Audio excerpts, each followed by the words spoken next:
Well, let me tell you something. I'm not in favor of secession if it's been like it has in Texas, where the media gives attention to some guy living in a cabin who declares himself president because his cousins voted him in. I mean, if we had the legislature move for secession, then I would gauge as a citizen of Texas, whether or not I thought this leadership was good. But sometimes in a secession, you end up getting something even worse. And so, again, I mean, it's that's because it's about paradigm shift here, and that's about the mindset that these are leaders. Politicians aren't my leaders. Not one of them has ever been. Not one of them will ever be. And so if we get people together who are of that mindset, that independent, freedom-oriented mindset, bring them together to the same place, that gives them a level of influence they've never had before. Because right now, liberty lovers are distributed. They're all over the place, but they're not very many of them, and there's, only one or two here and there. And it's rare that they encounter other people who appreciate freedom. So bringing those people together will allow for the kind of secession that is peaceful and that is liberty-oriented. All right, well, let me bring this up to you because, I mean, on the same subject of immigration, it integrates into that. I don't have a chance to hear your show a lot, but I hear it from time to time, and always find it to be informative when you're covering the news. But I have gotten that you guys don't think 9/11's an inside job, right?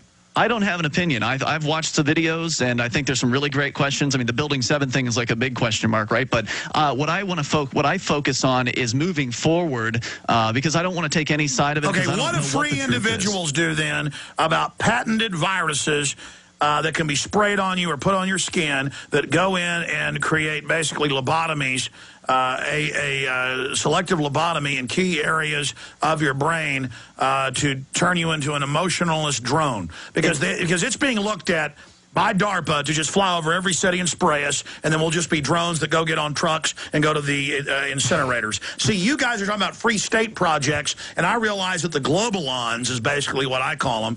These global eugenics mass murderers, they've decided that they want to kill everybody. And it doesn't scare me, Alex. Right. If they spray me or if they spray you, what are we going to do about it, Alex? All we're going to be is mindless automatons, and we won't care. No, I'm going to have the will to expose them and have Chris Matthews attack me next Wednesday is insane. That's in the script.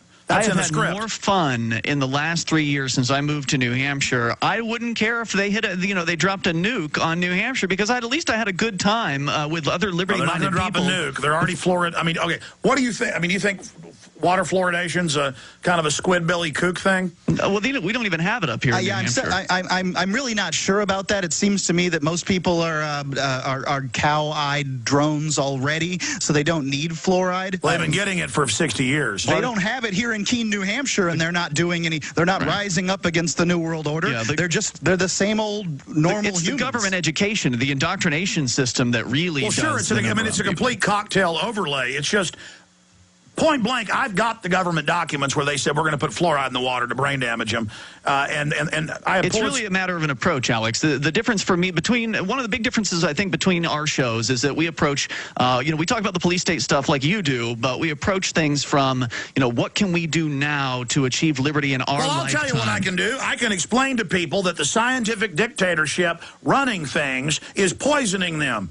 And if you can get somebody to wake up to that, I mean, because we can talk about we can all talk about who the most radical libertarian is and who the most awesome, I'm so anarchist, I believe humans shouldn't even talk to each other. There's no doubt you've done a great job of waking people up. And the question is, what do they do once they've woken up? And my answer to that is stop going along with it. Stop obeying. Stop paying the taxes. Stop bowing down to their laws. Say no to the government people. That's why we've been advocating people Exactly. Why can't Austin, Texas, the people, because in polls the vast majority are against it, get the fluoride out of the water? Why won't more people go protest the national ID card? They're cowardly. They're scared. The government's a scary organization that hurts people, and so I understand why people are afraid and they want to be scary. They now admit it's all about fear. Sure, of course it's all about fear. Barack Obama just said that government is the monopoly privilege on the use of force. He said, I mean, to me, that's essentially saying you go along with what I say or I'm going to kill you. Yeah. And so, I mean, no doubt about that. But now, wait a minute. I know the UN in 2001,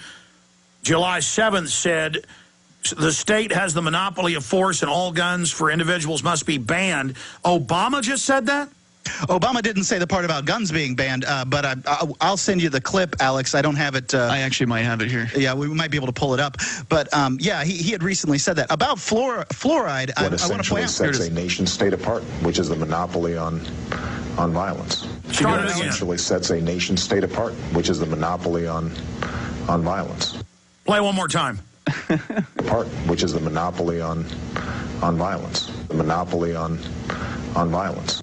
That's what the state is, and that's why it's so important to get the idea that it's good to be in control of the state, or that the state can do good things. Well, if we just elect the right people. Sure, well, I'm not saying that. Can you play? No, we need to shrink the state by electing the right people that will shrink it. It doesn't work. The state is designed to prevent that from happening. If that's going to work, it's going to happen in New Hampshire, where we get enough people together to make that possible, because doing it in their system, the way it's been done for the longest time, hasn't gotten liberty-minded people anywhere. I agree with you. I mean, I agree with you that the mode of Gandhi, saying no in many different ways every day, is one of the surest ways to stop these people. I mean, we want to stop globalization, stop buying foreign goods like the Indians did to the British. So I agree with you there, and I'm not saying you're wrong.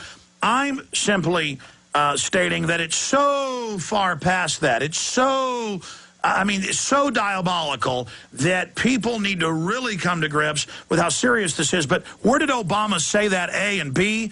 Can you play the whole clip again?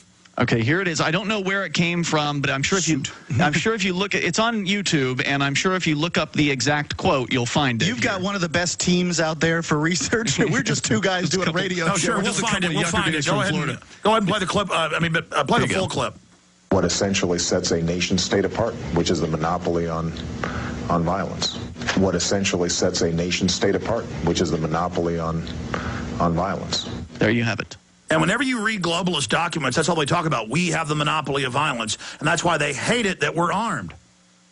Sure. No, you'll get no disagreement from me, Alex. It's just a matter of let's get people who are excited about liberty to come up to New Hampshire and join the free. I mean, if you understand what liberty means, and that is that people should be free to live their lives how they want, as long as they don't harm anybody else, you're the kind of person that would be great up here in New Hampshire to get active for freedom. We've had amazing success with free staters, people who've moved here for the Free State Project, getting elected. It's an election year again here this year. There are, I think, dozens of people running this time, because now more people are here than have ever been before. That's very exciting. That's very exciting. And I know the porcupine thing is important as well. But don't you understand why the founders said that we needed some state was because other states would come and try to invade us. It's a common and take our property. Objection. Well, I mean, I assure you, if you've got a bunch of individuals, there are going to be within that system groups of warlords and thugs that are going to come rob your butt. Well, Alex, I don't know how things were in the 18th century, but I think that we probably did need a more centralized government in the age where people rode horses. Well, stay there. Finish when we come back, because the city of Austin is a group of criminal warlords robbing everyone. And so we would be better with no government in Austin compared to the criminals we have robbing everything and the public drinking fluoride, sucking their thumb.